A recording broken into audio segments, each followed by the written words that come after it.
And we're on. Ryan, welcome to the Siobhan Show. I'm so excited for this chat and learning all about you and your amazing story. I'm excited to be here, Siobhan. I feel like, I know it's only in its infancy, the podcast, but I feel like that white wall in the background needs like a big some lettering or a sign, like the Siobhan Show. I'm imagining like psychedelic, like groovy text, and I think that it'd be good. Yeah, I know it needs. I said to Tom, actually, I want like that big kind of evil eye, like oh, the evil eye. Okay, pointing in the back. Yeah, just something funky, but you know, we both do shows, so we're both fighting over what goes in the backdrop. One side can be the Siobhan Show, the other side mine, mate. Yeah, true. We'll just switch it up, definitely. So let's just get straight into it because you know we have a time cap. But I'm joking. So do you want to start off by telling us your story in terms of how you got into your healing journey, where it all started? You know, I know we touched on this before we pressed record. So yeah, let's go for it. Yeah, no problem. So like pretty much, well, not pretty much, I'd say everyone else, my healing journey started with being in a lot of pain, mentally, emotionally, spiritually. You know, right now, life looks like I run a business called the Center for Healing with my partner. So I'm into healing and what my business is called the Center for Healing. That it wasn't always that way. You know, I used to be a tradesman. Back in the day, feels like a past life now. And then I ended up going down the route of drug addiction. I struggled with anxiety from the time I was probably 9 or 10, I imagine, and then, you know, didn't have language for it back then. I wouldn't have said, oh, I've got anxiety or I'm an anxious kid. I just had this sense of dread all the time that sort of was with me 24/7. And, you know, my household was, you know, a very loving household and, you know, pretty normal middle class upbringing. But one thing we never spoke about was, hey, how are you emotionally going? It was always, you know, how was school, how's footy, how's cricket, all that kind of stuff. So there was, never an open dialogue about emotions, which means my anxiety never got a safe place to be able to be expressed or spoken about or looked into. So I just kept internalizing and pushing that down for a very, very long time, which led me to partake in a lot of activities like drinking, drugs, even gym, you know, all this kind of stuff to an extreme kind of obsessive level. And I sort of used drinking for a while to numb that anxiety from the time I was 20, recreational drugs, mainly ecstasy and speed. And then that sort of went into GHB and ice. I would have called myself, looking back, probably a functional drug addict for many years because I was able to still hold down a job. Only just. I was basically a zombie Monday through Wednesday, and then I'd come good by Thursday. But I was kind of good enough. I was very good at not showing how I was feeling inside, like a lot of men and women, but mainly men struggle with, you know, in society today. So I was able to sort of keep my job. And after my marriage broke down in 2014, I very fast spiraled into drug addiction, everyday use of ice and GHB. Ice is methamphetamine for those people who aren't in Australia. And things got really extreme really quickly. You know, I was using every day. My usage got very, very high. I was living in a drug house out in the eastern suburbs of Melbourne. It was it's not an easy life. It's full of chaos and drama, but it's kind of a very simple life because each day was all about buying, selling, and using drugs. That was it. That was my whole life, right? And as I said, I was in a drug house where people came and went all the time. No one really slept. I ran through savings very quickly, so started dealing drugs to support my habit, and that led me in trouble with the law. I was arrested a couple of times. I was overdosing on GHB nearly every day, probably every second day, if not every day, at some point. One of those was at the wheel of my car on a freeway. I'm so lucky that I only ran into a concrete wall and not anyone else. Life was just an absolute mess. And, you know, I remember getting arrested for the first time and I had to spend a couple of nights in jail. And I was kind of, you know, looking at that white wall, just thinking, how did this, you know, just middle-class kid from Mooroolbark in the eastern suburbs of Melbourne, how the hell did I end up here? I had a loving mother and father and, you know, I was a pretty average kind of kid and that kind of stuff. And, you know, only a year or two prior to that, I was happily married and had this, you know, job as a tradesman where I was getting paid well, and all of a sudden now I'm 15 kilos lighter, drug addict sitting in a jail cell withdrawing from methamphetamine and GHB. So that was kind of the pain that I was in. you know. And I remember I'm sort of going back to that first time when I was in the jail cell, and I remember telling myself over and over again, I'm like, this is it. As soon as they let me out of here, I don't know when I'm going to get out of here, but as soon as I get out, that's it. I'm done. I'm going to go back to mum and dad, because I'd shut my close friends and family out. Yeah, I hadn't spoken to them at this point in probably over 6 months, because so much guilt and shame. You know, any person struggling with addiction is riddled with guilt and shame, even though at times they appear to be selfish. It's like we see someone and it's like, oh, they're choosing the drug over their kids, or they're choosing the drug over their family, or, you know, whatever it is. It's seen to be a very selfish decision. But I can tell you that I'm yet to work with a drug addict or an alcoholic who isn't riddled with guilt and shame, even though the mask might look a bit different underneath that. It's tough. So I remember telling myself, I'm going to go back and see mum and dad, and I'll stop using drugs. And I finally got let out of jail a couple of nights later, and I was back using again within an hour. So it's we can have the best intentions behind it, but if we haven't dealt with the underlying pain, all I'd done was put in a jail cell to kind of detox a bit and that kind of jazz, but all this underlying pain wasn't there, wasn't dealt with. So that was sort of where my journey started, was with this being in this extreme pain, kind of losing everything material. You know, at that stage, all of my worldly possessions, I'd written off my car in that accident, and then I was arrested only a week or two later. And all the money and drugs I had were confiscated, and that was basically my whole life. So I had nothing when I got out of jail, nothing material anyway.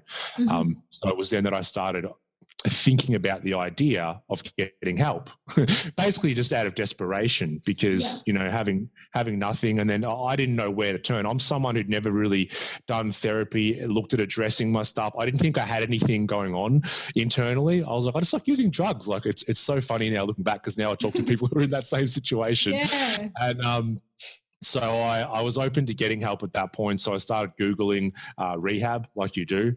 You know, I started Googling, like, okay, I hear drug addicts go to rehab. Let me see what the deal is. So I found out there was public rehab and private rehab. You know, private rehab was $30,000+, which I certainly didn't have and wasn't going to put on my parents. And public rehab at that point in Victoria was a 6-month waiting list. And I'm like, I'm not going to be alive in 6 months. I might be able to get 3 months, but definitely not 6 months. Because when you go down that lifestyle, basically you're presented with two scenarios. I'm going to end up in jail or dead. It's one of those two, right? There's sort of no other opportunity if you keep going down that path. So I sort of pushed rehab to the side in the traditional sense. I ended up doing a home-based detox through a government company. So basically you get some help, like, you know, you get a care and recovery worker, they set you up with doctor's appointments, psychology appointments, that kind of stuff. But you're doing everything from home, which, you know, wasn't an issue. Like, I always say to people, like, getting clean isn't the problem, it's staying clean. Because like I had got clean, oh Jesus, I don't know how many times I'd been through detox and withdrawal, like too many to count. So I knew that experience before. So anyway, I got clean for 12 days, but once again, didn't address the underlying reasons why I had become a drug addict in the first place, which was all of this emotional pain that I've been carrying for a lifetime, for, you know, like nearly 30 years up until that point. So I relapsed.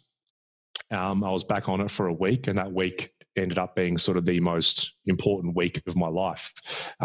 My care and recovery worker had set me up with a psychologist appointment for that week. And I'm like, all right, I'm going to start talking about my stuff. I don't know what I'm going to talk about, but I was kind of, you know, excited to get in there. So this appointment was on the Friday, and I'm like I'd got back in contact with my friends and family at this point. I consider myself one of the very lucky ones, in that when I was ready to reach out for help, even though I'd shut my friends and family out for so long, like messages, phone calls all the time, and just ignored for a long period of time. And when I was ready, which was about 6 a.m. on a Sunday morning, I had 2 friends on my doorstep within an hour. So a lot of people have pushed people away for so long that when they really want the help, the people are like, piss off. You've been like, it's too late. Yeah, which is really sad. Which is why having different support and everything is so important. So I was very lucky in that sense. And so I was telling everyone, friends and family, I've got this appointment on Friday. I can't wait. I'm looking forward to it. I'm going to get in there, you know. So anyway, the Thursday rolls around. It's about 10 a.m. I'm on the couch, just off my face again. I'm just going through old text messages on my phone. I'm just deleting old messages and that kind of stuff. And anyway, I go through and there's a message from my care and recovery worker from earlier in the week just saying, yes, just confirming your appointment at the psychologist is Thursday at 9 a.m. And I'm like, Thursday at 9 a.m. and now it's 10 a.m. So I just missed it. And in my head, I'm like, I fucking swear it was Friday. Like I was so solid in my mind. So I was beating myself up for about an hour or so. And then I get just this random message on Facebook out of the blue from an old acquaintance, Melissa. And I'd met her. We were doing a talk a couple of years before to do with health, funnily enough, and caught up with her once or twice. And then I went off the rails shortly after that. And she's like, hey, what's been going on? I haven't heard from you in a while. And I'm like, didn't say anything because I was always a deflector. I was always like, let me talk to everyone else about their problems and I'm not going to talk about my problems. Yes. Yep. Even friends, I'd always be happy to dish out all the advice in the world. Yep. And when they'd ask me how I was going, I'd be like, yeah, I'm fine. Mm-hmm. And then I'd think to myself, I'd be like, I'll just deal with my stuff later on. Yeah. Then later on it'd come and I'd be with my stuff and I'm like, oh, I can't stand this feeling. Let me get away from it, which is drinking, drugs, whatever it was at the time. Yeah. Which is the issue a lot of people run into. And so basically I just said to her, look, I could write you a novel on the last 12 or so months, but there's been a bit going on. Anyway, how are you? How's business? Blah, blah, blah. Yeah. I knew she was a therapist, but didn't know what she did. Okay. And I had a very lighthearted conversation. I was just basically trying to end the conversation. I'm like, oh, that's good. Things are good. All right, cool. Catch you later. And then she shoots me one more message and she just goes, I feel a lot of hurt in your heart. And I'm like, wow. I'm like, I can't argue with that. Yeah. I could not argue with that because anyway, I'm like, yeah. And she goes, you're a Pisces, aren't you? And I'm like, yeah, I am. She goes, oh, you put other people's happiness over your own. And that was something I'd kind of been thinking. Yeah, Pisces, brother and sister here, right? Just big emotional fish, we are. Yes.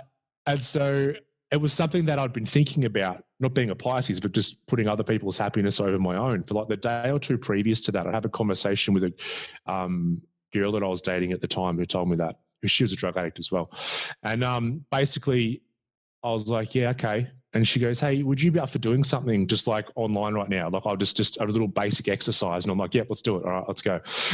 So she goes, grab a pen and paper for me.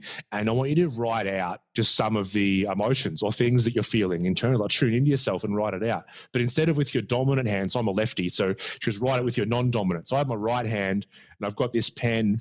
I've still got this sheet of paper somewhere. I've got to find it. I think it's back in Melbourne in our storage box.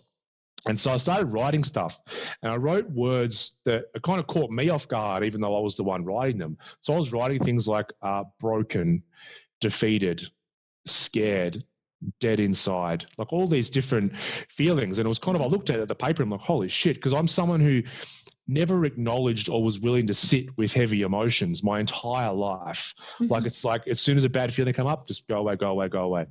And so I looked at this paper and I'm like, holy shit. And it's quite, the reason why you do it with your non-dominant hand is because it looks like a child's writing because it's like awkward and squiggly. So it's like this little child, which it is. When you start doing this work, you realize it is a hurt child inside this big, 6'2" man who's scared and broken and defeated. And so these words looked back at me and it just sort of stirred something up in me. It's sort of me acknowledging something that I'd really, not consciously, but subconsciously chosen to not acknowledge for my whole life. And it was very confronting. And it stirred up something in me to where I said to her, I'm like, all right, can I come and see you for a session? Like, what do we do from here? And she's like, yeah, let's book something in for next week. And then I'm like, no, tomorrow. I need to come in tomorrow because that was the Friday. Okay. At two minutes later, she messages and goes, I literally just had someone message me and cancel tomorrow. So I've got an opening at 1 p.m., whatever it was. So I didn't believe in much in my life at that point, but I'm like, I'm going in tomorrow. So something's telling me I'm meant to do this. So I walk into her office the next day. I had no idea what she did. She had no idea I was a drug addict. I walked into her office like 15 kilos lighter than when she'd seen me last. It's so funny because she always said, yeah, you were dressed like shit. And the funny thing was that I literally made an effort to dress up because we were staying at some hotel in South Yarra and I'd literally been just hanging out, dealing drugs and with drug addicts and everything. So I just was So I like, I'm going into bloody Port Melbourne and I'm going to dress up really nice. And she's like, yeah, you look like shit.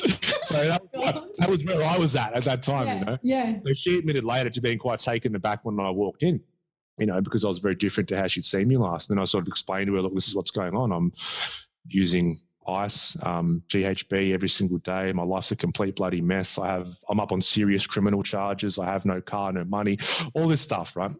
And basically we sat there and she explained to me why I was using drugs, and it took her about 2 minutes. Yeah, but this is the only time we spoke about drugs in the whole session, right? Mm-hmm. She just showed me a chart of all these, it's Dr. David Hawkins' scale of consciousness. And basically you've just got your different emotions going from your heaviest, like guilt, shame, anger, fear, sadness, hurt, and then moving up into courage, willingness, love, peace, joy. And she goes, look, basically you've got a lifetime of not dealing with all this stuff at the bottom here. You've been pushing down, suppressing and escaping. So you're just full of this heavy emotional baggage. Mm-hmm. And that's really uncomfortable because we're not meant to carry this stuff around. Yeah. Mm-hmm. So what happens then, we'll search for a coping mechanism to help those feelings go away. It's like how I said when I had anxiety from when I was 9 or 10, and then I'd do anything I could to not feel that anxiety. Mm-hmm. So basically I had all these other emotions going on, and I found that for me, yes, alcohol had worked pretty well, other drugs had worked pretty well, but methamphetamine and GHB, they worked best for me to block out all that stuff. Yeah. Mm-hmm. And then as soon as I stop using, guess what? All that stuff comes back to the surface with a little bit of interest on top. So we keep going back and going back and going back to the same behaviors, all because we just want to feel peace. We want to feel love. We want to feel joy. We want to feel this good stuff, which is our natural state, or it should be, but we've just been weighed down by all the stuff that we haven't been able to process throughout a lifetime. And I had a lot more in there than I thought. One of the things I learned in this healing journey is I'm a very, very sensitive person, and I would never have known that before. And I'm like, oh, no wonder everything's affected me so much. I have just a very, very sensitive disposition. And so anyway, after she explained that, I'm like, okay, that makes sense. And she goes, all right, cool. Let's go in and start to let go of some of this baggage. I'm like, all right, let's do it. So we checked some beliefs that I had. So the main ones that we worked on that day was a belief that I couldn't be vulnerable. So I spoke about wanting to be okay helping everyone else, but not me. I had a very strong belief that I can't be vulnerable in front of everyone. So that means I was always wearing a mask. That means I was never myself to anyone, right? And I hadn't cried at this point. I hadn't cried for, I think, 10 to 15 years, right? And that's really unhealthy. I used to wear it as a badge of honor. Yeah, this stupid macho bullshit. Yeah. But I hadn't cried for that long. So basically went back and worked on that. And we went back to an event from when I was younger, when I just decided to put the walls up and shut everything down because I was so sensitive. Once I let that go, guess what happened? I started bawling my eyes out. All right, which was so foreign to me. I'm like, oh God, what's happening? What's happening? And I'm not talking about like a few tears running down the side. I'm talking about like weeping, like absolute. I've done breathwork with you, Siobhan. You've heard me cry. Like I call it. It's funny in breathwork. I say to people, it's ugly crying. It's not crying. It's ugly, full on, just crying. Like the whole body's just crying. Yeah. Yeah, that's a really good way of putting it. Actually, the whole body is crying. Mm-hmm. That's what it felt like. It was so overwhelming. These emotions coming out of me. But then, after a few minutes of that, all of a sudden, I started to feel this lightness. Kind of thing. Yes. Yeah. It's like, oh my God, this is incredible. Like I actually feel lighter after going through that. Like why have I been suppressing that? And it wasn't a conscious choice once again, but after sort of opening the floodgates, we then went back to a deep-seated belief that I had that not only didn't I love myself or like myself, I fucking hated myself. Like I hated who I was as a human. And this is like before all the drugs and everything. Like since the time I was 4, I'd hated who I am as a person. I thought I was defective. I thought there was something inherently wrong with me. Right. And that I don't know, like I didn't believe in God, but it's like, hey, God fucked up when he made me. Like there's something really wrong here. Right.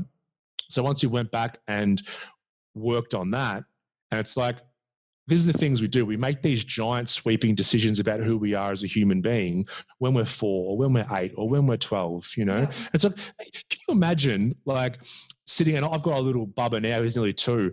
And I'm like, can you imagine him just sitting down when he's 4 and just deciding that I hate who I am as a human being? It's like, no one deserves that. No. Yeah.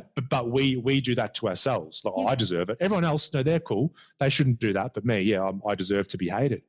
So once we went back and let that go, that was once again a lot of tears, a lot of emotion. And that was like you know, when you're wearing, let's say, a weighted backpack, I used to do this on The Biggest Loser. They'd put all the weight things in their backpack of all the weight they'd lost. And they're like, holy crap, was I carrying this around? And that's what it's like, because once you carry around a physical or emotional load for so long, it becomes normal. Mm-hmm. Yeah. And so I hadn't realized, but I was carrying around a backpack of like 100 kilos, which was all this emotional stuff. Mm-hmm. And one of the big ones was deeply hating who I was as a human. And when I took that thing off, it was amazing. That was the moment that I realized I didn't need to use drugs anymore, because in that moment I felt peace for the first time that I could remember, you know, because I'd spent my whole life trying to get away from myself, right? Because I hated myself. Like, well, if I had a friend who I fucking hated, I could stop being around them. I could be like, hey, we're not going to be friends anymore. Or I could leave their house, or I could tell them to get out of my house. Yeah. When we hate ourselves, there's no getting away from us. Yeah. So what do? We try and alter our consciousness, because the only way to be outside of ourselves is to be in a different state of consciousness. And this is why we use drugs, alcohol, gambling, shopping, sex, food, work, television, all of this stuff to try and alter our consciousness so we're not with ourselves, because being with ourselves is painful. So once I let that go, it was just this wave of peace that came over me. And I remember it was the most powerful moment in my life up until this point, was just sitting there in silence. I don't even know how long it was. Could have been a minute, could have been 10 minutes. And then Melissa said to me, because you have your eyes shut, so I had my eyes shut, and she's like, oh, what's happening now? And I said, I'm completely and utterly 100% with myself, and there's nowhere else I'd rather be. And just like a tear of gratitude down my eye. And that was I'm getting goosebumps now talking about it still, all these years later. And from that point, I'm like, holy shit, you don't need to use drugs anymore. There's nothing to escape. Right? You're absolutely fine. The realization that you have on this healing journey is you've always been fine. Like we never lose ourselves. I'm trying to find myself, right? It's always in here. We just have these layers of bullshit and baggage that we've built up, which we then forget who we are. Yeah. So then when healing is peeling back the layers. So once we peel back the layers, realize, oh, here I am. This is what I've been looking for, you know? And so we worked on a few other things in that session. A lot happened. You know, I realized that we were all one. I never had any spiritual beliefs up until that point. Mum and dad weren't religious at all, so I never had that. I never sort of got in spiritual circles and that kind of thing. So I just had this experience where I realized, we're all one. We're all coming from the same place. We're all going back to the same place. So basically my ego got shattered in about 3 hours. And so anyway, I remember sitting on her couch and I was looking at this white wall and I'm like, all right. And I know what to do now. And I know that everything's going to be okay. So walking into her office and walking out of her office, all the external circumstances were the same. I was still a drug addict. I was still up on serious criminal charges. I still had no worldly possessions and material possessions, but I knew that everything was going to be okay. Yeah. Because I found that peace within myself. So I left her office, broke up with the girlfriend who was also an addict, got in touch with all the people in that scene who owed me money. I'm like, you don't owe me money, don't worry about it. You're not going to see me for a while.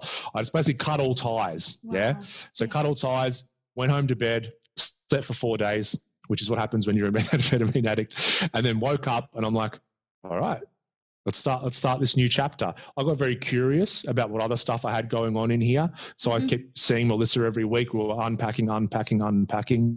About week 5 or 6 of that, I had the vision or the epiphany that I was going to open up a center one day to help people who were in my situation. Yeah. So once I had that vision, I'm like, all right, what do? I got to study, right? So I went and did a diploma in mental health and AOD, which is alcohol and other drugs. And I enjoyed that. Like, it was not, students were nice, teachers were nice, but I was like the annoying kid in school, because I'd been through this experience of really deep healing work. And now I'm coming into this diploma, which is like, it's so surface level. Right. Yeah. And especially we're uncovering stuff about healing and trauma and mental health and all this stuff. And the science is changing constantly because we're all working out new things.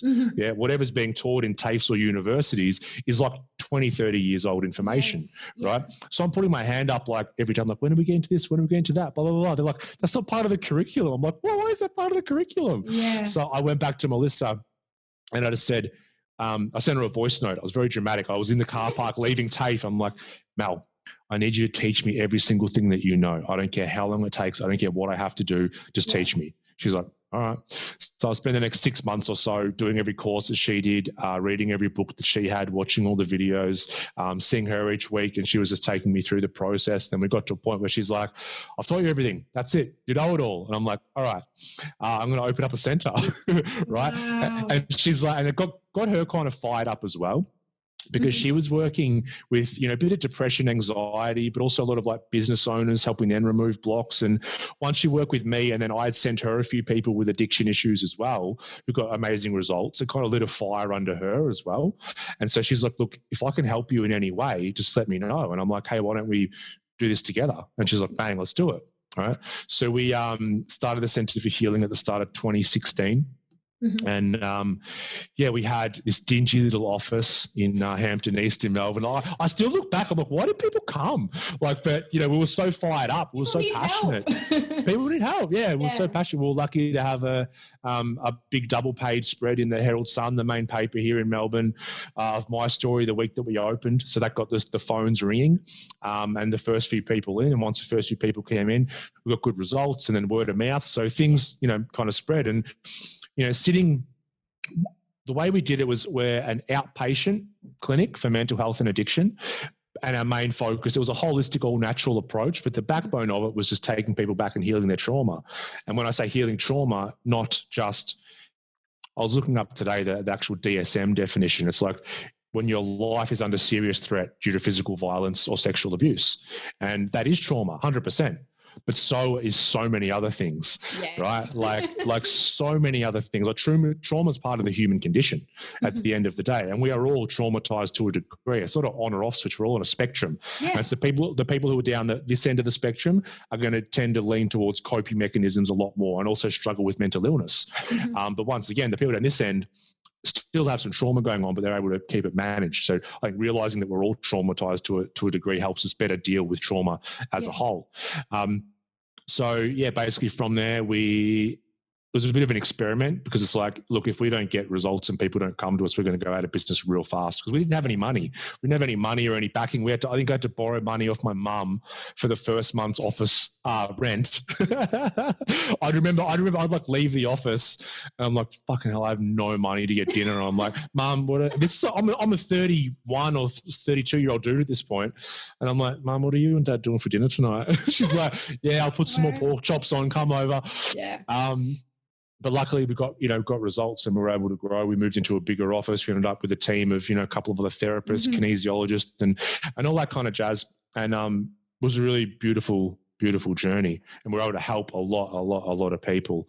And then end of last year, 2019, it's another piece of the puzzle to the story. So myself and Melissa got together romantically after starting the business. And that was like a big decision as well, because we're like, look, there's something going on here, but then we've got this business as well. I used to be her client. Like, there was all these moving parts, and we're like, look, let's just go with it. We can't deny what's going on here, Of course. So luckily that's worked out. And and then we had a baby in November of 2018. So we were doing, 2019 last year, a lot of questioning around what the future was going to be like. And so we decided to move our business online at the start of 2020, just before COVID. It was like a premonition. And do a bit of traveling with Tommy, because, we'd worked with so many people over the years. Like, I'd be a dickhead at the end of the day to realize that I'd sat with people as they were crying, saying, my dad was never home because he was working all the time. I didn't give a shit how much money he gave me or shit that I had materially. I just wanted him to be there, right? And so I'm working these 10, 12-hour days at the center, and I'm like, this has got to stop. Like, he's the most important thing now. And I'd be an idiot not to see what's going on. And so, we moved our business online end of last year. And, we've been living in Thailand for the majority of 2020 up until this point, and moving more into the education space as well. So our method that we created, mainly Melissa, but me too, like created at the Centre, Root Cause Therapy. We now do practitioner trainings in that. Melissa runs those, so helping people get certified so we can, that ripple effect can move around. It's so good, like, because our whole idea was we just create this ripple effect of healing in our own little way, so that we can sort of raise the consciousness of the planet, and the way you do that is by working with people who are in the most pain. Yeah, it's okay to like work with type A personalities who are just trying to do a bit better at their job and that kind of, that's cool, but the people who are in the most pain, that's how we get that's the most satisfying stuff. And it's so good now to see someone in like the US or Canada or Ireland, and they're like sending little screenshots into the group of practitioners. They're a practitioner group. Look, I worked with this person today, and they're in like some obscure town of Canada, and their like clients told them, "Oh, you've stopped using drugs now." Blah blah blah. So it's really beautiful to see that. And now, creating a lot of online courses and just trying to help people be a bit more informed, mainly around trauma and how that's one of the key issues in healthcare, not just mental health care, just in healthcare in general. And so many people misunderstand trauma and that we're all struggling from, and also the effects it has on our system, that I think helping people understand that's very, very important moving forward. So that's kind of it in a snapshot. That's how I got into the healing business, by being a drug addict. It wasn't like it's what happens. We just wake up one day and everything's fine, and we're like, I'm going to start getting into healing. Like shit has to go down for us to go down that path. Yeah, 100%. Wow, what like an epic story. And I've only heard parts of it, not like the kind of the full thing. So yours started with anxiety. Did you have like, like say someone was listening and they're like, well, what did that feel like? And how did you know? Did you know then and there, or it took you like a while to kind of be like, okay, this is what I was dealing with. This is how my body felt and my mind felt, because there's certain clients I have and I speak to, and they're like, oh, but I don't know. Like, is it anxiety? Is it not? Like, how would you explain that kind of initial, that's what led me on to kind of, it kind of got like a little bit bigger and bigger sort of thing. Yeah, it's funny as well because everything's a subjective experience. As well. So like my anxiety, there'll be commonalities. Like you can do heat maps of people in different emotional states, and there'll be some similarities as to where their body is hotter in different emotional states. But at the end of the day, anxiety is a subjective experience. So for me, I was extremely disconnected from my bodily sensations. Like I knew that I was having them, but I would never like feel a sensation and go, oh, what's this? What am I feeling? Oh, why am I feeling that? Blah, blah, blah. It would never happen. So for me, it was this feeling of dread is probably the best word. Like it's just that something bad was going to happen, right? And that would be an undercurrent of dread. And then things would happen where I'd have to like, read out something in front of the class that day, read out my project. And then that thing would go off the scale, like my heart beating, just sweaty, just like I didn't want to do it. I didn't want to do it. I didn't want to feel whatever that feeling was, And so for me, it's like if we're about to go public speaking. Most people hate public speaking, right? So why do you hate public speaking? It's because it makes me so anxious. That's why. It's not the public speaking itself. It's actually the build up to it. It's that anticipation. And so for me, I was so disconnected, and I was never taught about emotions. And this is why one of the big keys is like teaching kids very, very young. And, I know my mate Matt from Mindful Oz, he's getting into kids now as young as 3 or 4, teaching them just the basic emotions and what they are and how they're normal, and so kids can understand this stuff. I would never have understood. I would never have said I feel anxiety. All I knew was this is a bad feeling and I need it to go away.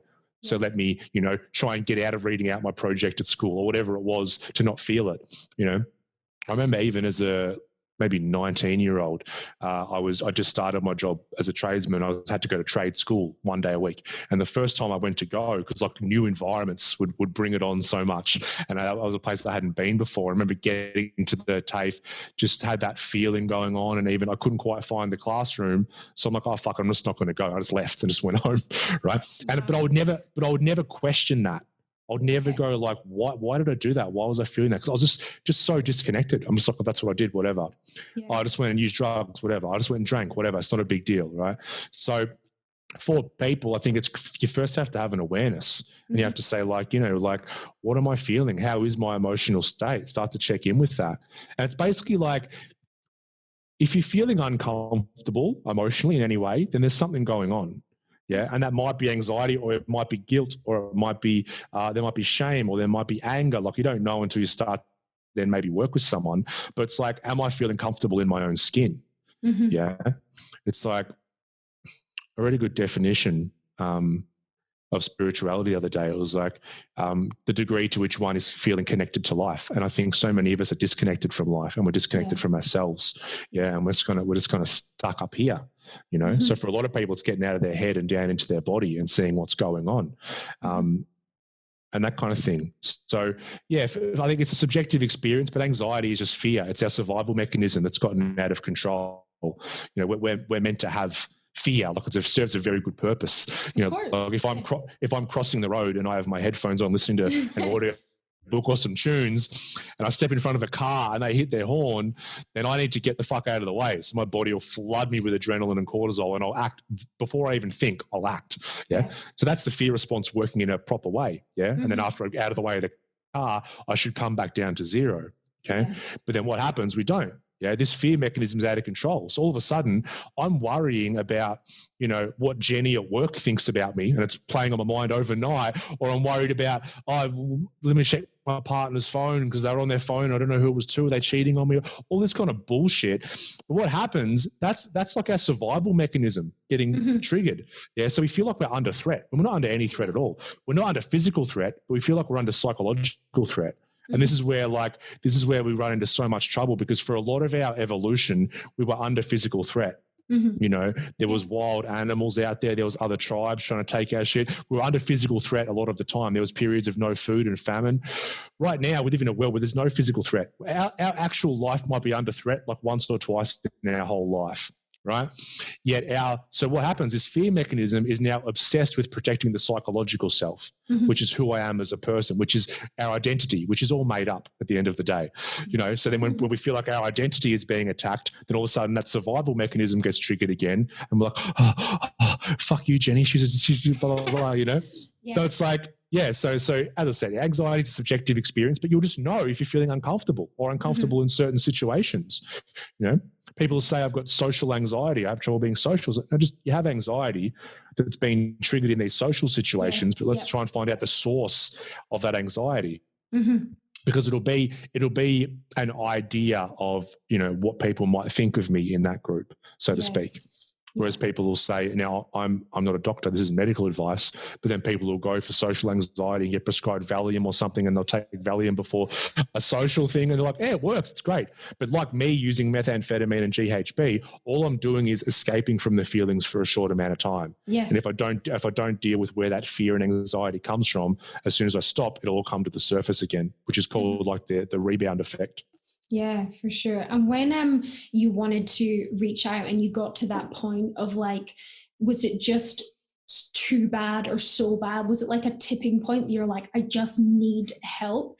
Just in terms of people listening, being like, okay, I'm feeling like shit. I feel this is going to get worse. Where do I go? What do I do? Like for you, was it just like, it's too much in my head or my body, or the whole kind of your life situation? For me, then it was my life situation, because I was still very disconnected from my mind and my body. Okay. And so for me, being very stubborn, it took me to be like in the depths of hell, like in a horrible place for me to try and reach out. One of the beautiful things that I've seen the last few years is people taking much more of a proactive approach to their healing. Yeah, and I saw this probably mainly in the last couple of years, to be honest, where people will get in touch with me and reach out, do just an initial chat with them just to say, hey, what's going on for you? This is how we work on what we do. And what I've seen is really awesome, because people will be like, I've got this going on, and let's say I'm on a downward path, like downhill path, but I'm maybe 10 or 20% of where I clearly could I'm going. And I think in the past, people have waited till they've hit this rock bottom, which is such a flimsy term. People think there's one rock bottom moment. There's not. You know, like we have these rock bottom moments, and they're a chance for us to start reaching out and moving towards help and healing. Or if we don't get that message, we'll have another rock bottom. It might be a few weeks, a few months later. I had like 10 of them. And they get worse every single time. Yeah. So that's not this one moment. But what I saw is people coming in just saying, hey, I can see where what I'm doing is heading, and I want to work on it now. And I'm just like, oh my God, let me bow to you. Like, that is so amazing, because I was too much of a dickhead to be able to see where things were going. You know, after my marriage breakup, I remember I went on a bender for like a week.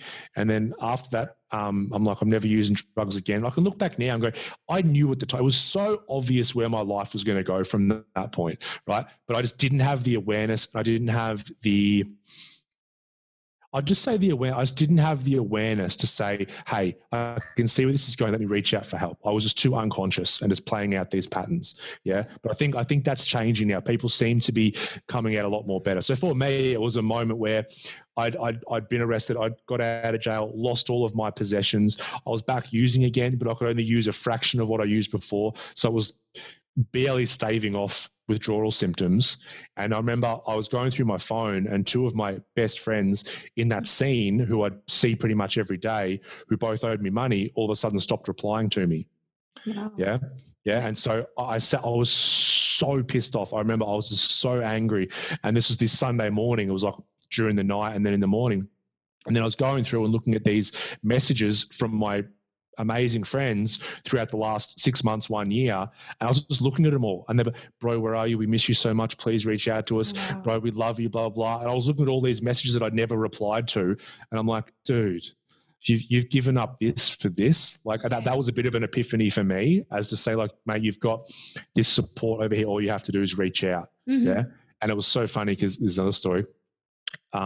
I was on my housemate's Xbox, because my phones were confiscated. So I was on Facebook on his Xbox, right? Yeah, I know. It's weird. And then this is when I had this epiphany, and I'm like, I just need to message. And so I went to message. Now on the Xbox, it's like you have to use the controller and select one letter at a time. Yeah. And my friend who I messaged, Milosh, God love him, shout out to you, Milosh. And he's like a very excitable character as it is. And I hadn't spoken to him in so long. And I just wrote, it took me forever, but I wrote, hey, bro, how you doing? And so he got this message, and he's like, bro, where are you? I come see you. I have a lot. And I'm still trying to write the next message, and it's taking me forever. But I finally got the message out, like, yeah, can you come see me? This is where I am.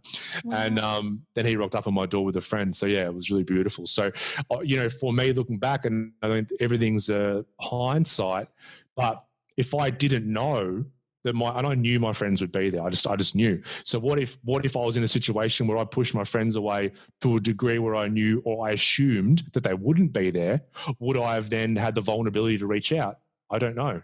Yeah. I don't know. Yeah. So for me, that sliding doors moment for me, if I didn't have that support, I'm not sure. Mm-hmm. So, you know, people need to know that, you know, and me and my colleague, Matt Nettleton, who's an ex-drug addict as well, we created a course for families of addiction.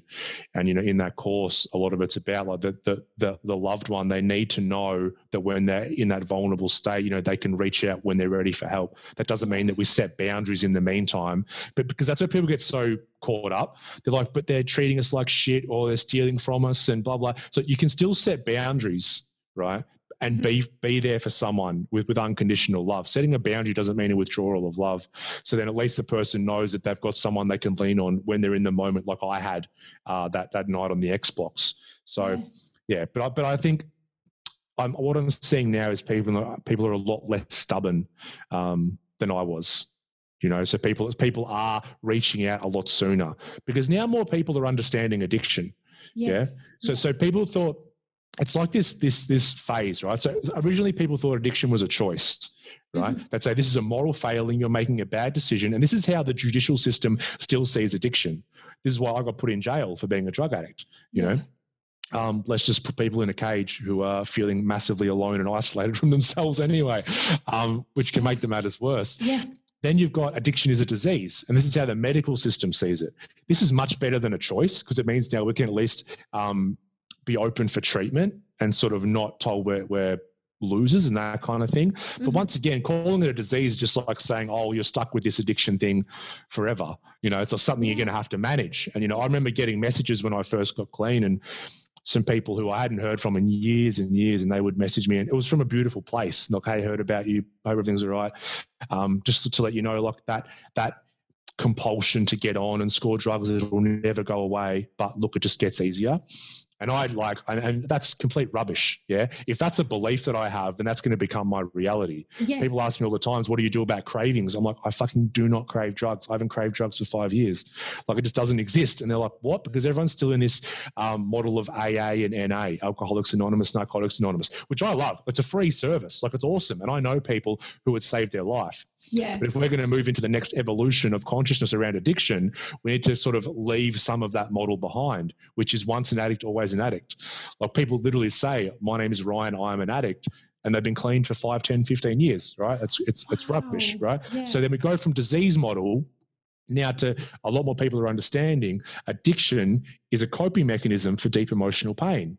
So now once we understand that, you can see someone with addiction, and it's what Gabor Mate, an amazing man, I highly recommend people look him up, addiction expert. Yeah, he says Tom's the question reading his book right now. In the Realm of Hungry Ghosts. Yeah, and he's like, he has to put it down. He says it's so full on, and gets them like right in the heart. He puts it down and takes a breath, and then he goes back to it, because he says it's really it makes you understand addicts from like just a whole other perspective. Yeah, and one of his great quotes is, the question is not why the addiction, but why the pain. Yeah. So see addiction as a surface level manifestation. Right. So in the past, people just see the addiction and go, this is the problem. Why is this person making shitty choices, or how do we treat their disease? Now it's like, instead of seeing the addiction, people are starting to see the pain. So, oh my God, this is a person who's in pain. Yeah. And once we, all of us, look at the difference. Look at this bloody drug addict doing the wrong thing. Oh my God, look at this person and their pain.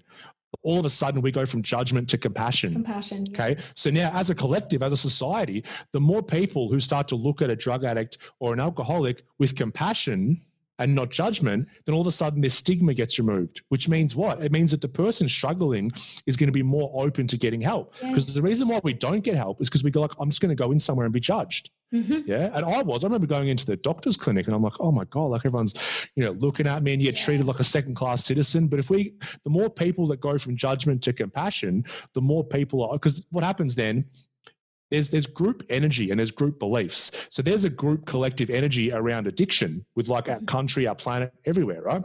And up until now, that energy has been around judgment, right? So now we're growing in knowledge and understanding around what addiction really is. That energy's slowly changing. Yes. Yeah. And now there's still a lot of judgment out there. And I've done talks. I did a talk for the Rotary Club, which is more old people, and they don't want a bar of it because they're like this old school. So they're gonna hold on to that energy and beliefs. But more people because what happened? People who haven't been touched by addiction at all in themselves or a loved one, they just pick up on whatever the group energy is. So they'll be like, yeah, no, addiction's a choice, it's a disease, blah, blah, blah. It's stupid choices, dickheads, blah, blah.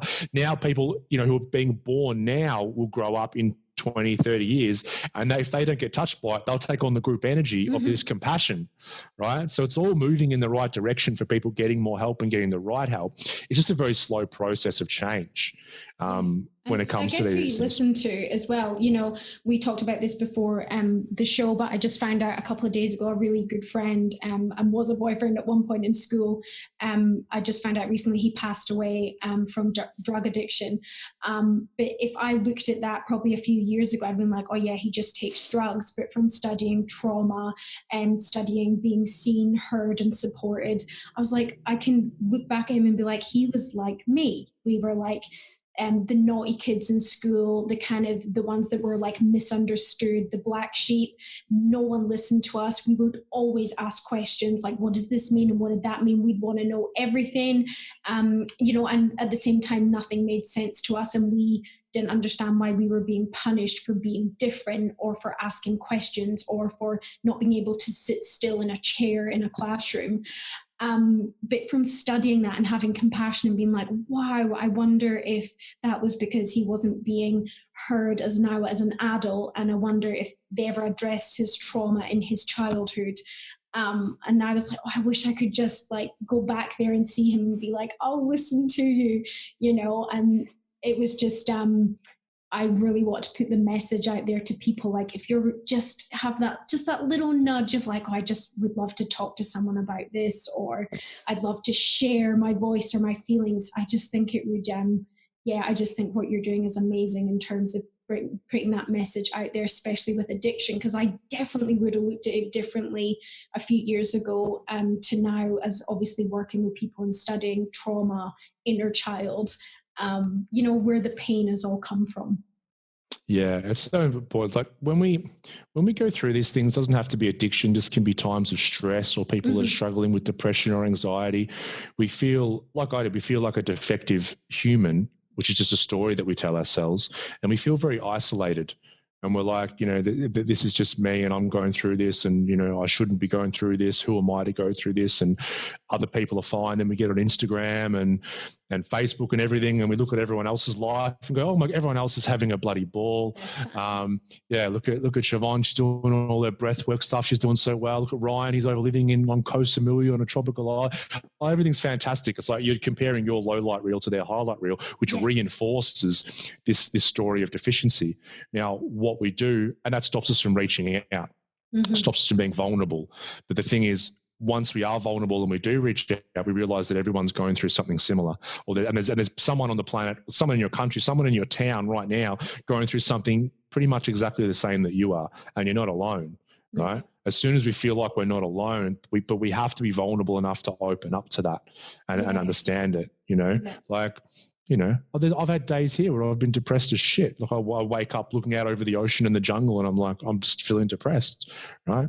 But then it's not where we are or what we're doing in life, and I think that as soon as we can start to get rid of this guilt and shame around whatever we're going through, we can start to open up and we'll find out there are other people going through something similar, and there's people that will help us.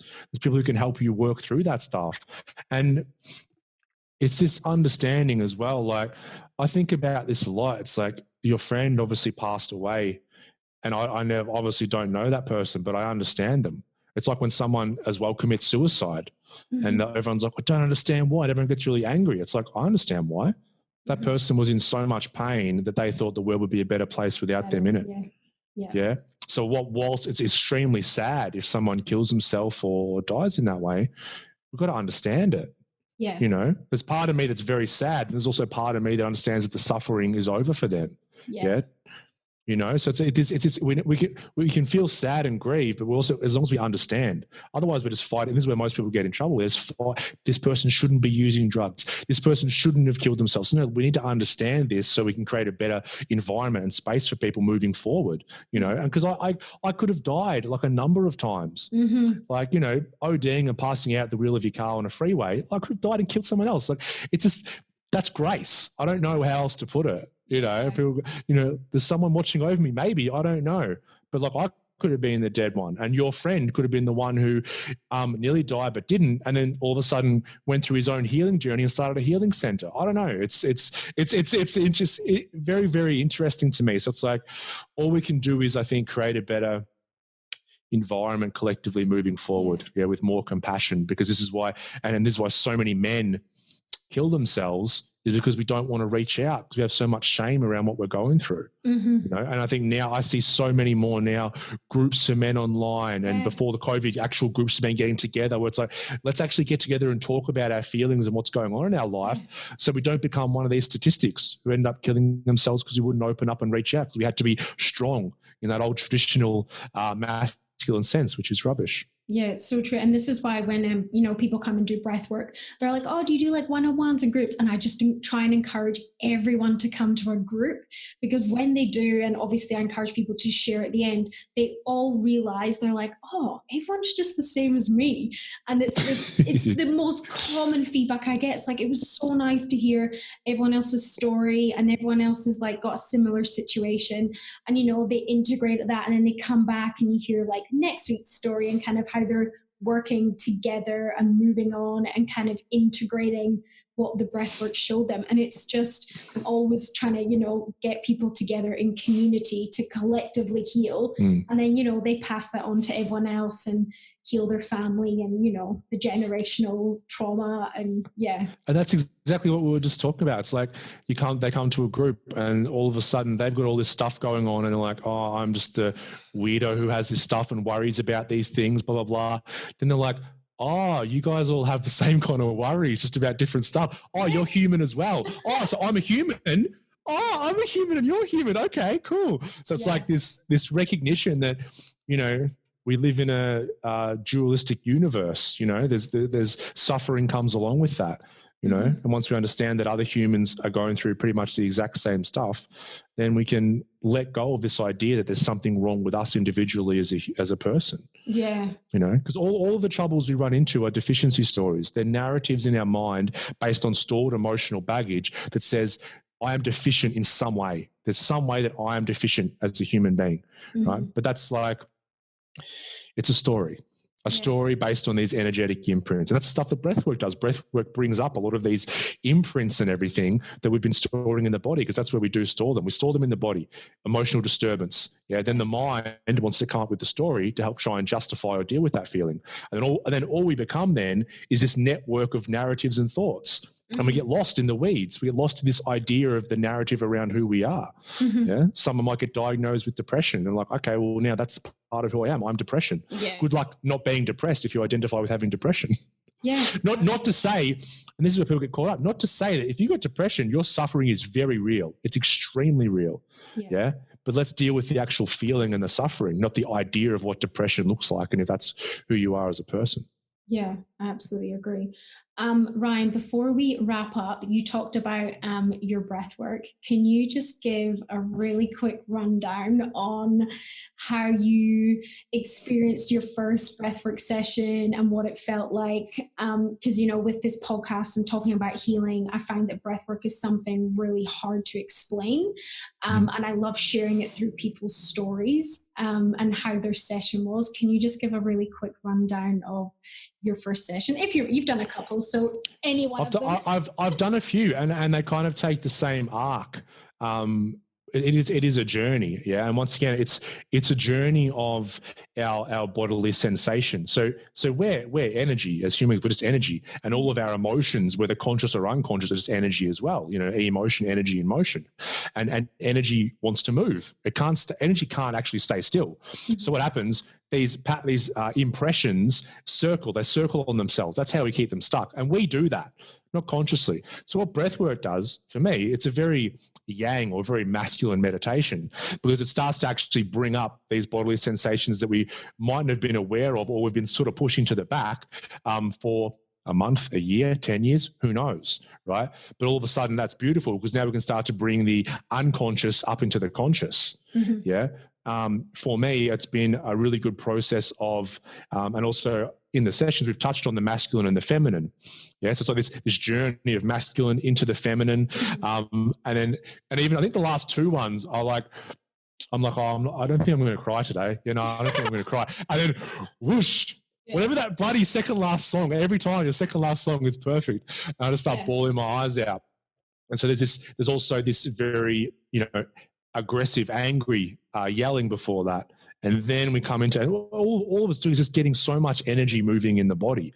Yeah. So all of a sudden we stop becoming stagnant from an energetic point of view. So for me, it's helped tremendously get the energy in my body moving, and also helped me to release, you know. So I remember, I think it was our first session, I said I had been having trouble releasing the tears again and crying. And so that was just once again, it got that moving for me, and I was able to have a beautiful cry and just feel much lighter afterwards. How cool is it now that you can be like, oh, I had a beautiful cry and I felt amazing. And looking back on your life, you would have been like, I'm not crying. Well, I had the belief was boys don't cry. And I had some belief created when I was younger that just said boys don't cry. And so I remember as soon as emotion would start to come up, this little voice in the back, boys don't cry, bang, shut it down. Wow. Yeah. So it's changing the story, changing the narrative. Yeah. Now I cry at everything. It's beautiful. Oh, same. I love it. And when people do, I'm like, yeah, you cried. And if it's their first breathwork session, they're like, what? And they're like wiping it away. I'm like, no, keep it there. Like, it's cool. You're crying. It's a really lovely thing. Yeah. And the girls will stop wearing mascara. I just realized that I'm not going to wear mascara to my breathwork session or my healing session because I'm going to cry, and that's beautiful. Yeah, it's really cool. Oh, thank you so much for coming on and sharing that amazing story. If people want to reach out, or or they have that little nudge, or this was their sign for them to kind of like call or take a step, what would you advise them to do, and where can they find you and Mel and all the amazing work you guys are doing? So yeah, we're just the Centre for Healing on the socials. You can shoot us a DM, Facebook or Instagram. Also, our courses website is courses.centreforhealing.com.au. If you want to jump on there, we've got a whole heap of online courses on there for people who want to dive a bit deeper into these topics. We've got courses on, like I said, families of addiction, understanding trauma. We're going deep about mental health, and obviously Melissa's root cause therapy practitioner training. Or if anyone was identified with my story in some way and just wants to reach out to me, ryan@thecenterforhealing.com.au. Shoot me an email. I'm happy to answer any questions that you have. And otherwise, just have a think about who in your life you can reach out to. Like, think about friends and family and think, well, who am I most comfortable around? Like, I had an ex-client, and he had an auntie who he didn't speak to too much and that kind of jazz. When he was going through depression and about to go thinking about going into a clinic for that, he realized, hey, my auntie went into a clinic for depression like 10 or 15 years ago. Let me go and contact her. And they connected again, because they had this similar experience, and she was a massive help to him. So just have a think about who you feel comfortable reaching out to. And one of the things I try and teach people as well after we do a lot of healing work is, if you don't have those people in your life, let's find them. We've got to either deepen the connections with some people that you have, or find some new connections. Because as long as you've got, you only need two or three confidants in this life who you feel completely open and authentic with, sharing the good, the bad, the ugly, all of that stuff with. And they're so important to have in our life. Yeah, I love that. I love that. It's so good. And it's, community connection, and you can create it yourself. It's like, oh, I don't have anyone. It's like, you can find them and start making that yourself and make it your own. Yeah, you find your tribe. Yes. They're out there. I love that. I love that. That's what we're all about. Well, thank you so much, Ryan. I love that. I'm so excited to share it with everyone. And yeah, if you're listening, you can reach out to me or Ryan, and, we'd love to help, and get stuck into the healing. The Siobhan Lou Show. Fantastic. Thanks, Ryan. Bye-bye. Catch you soon. Bye-bye.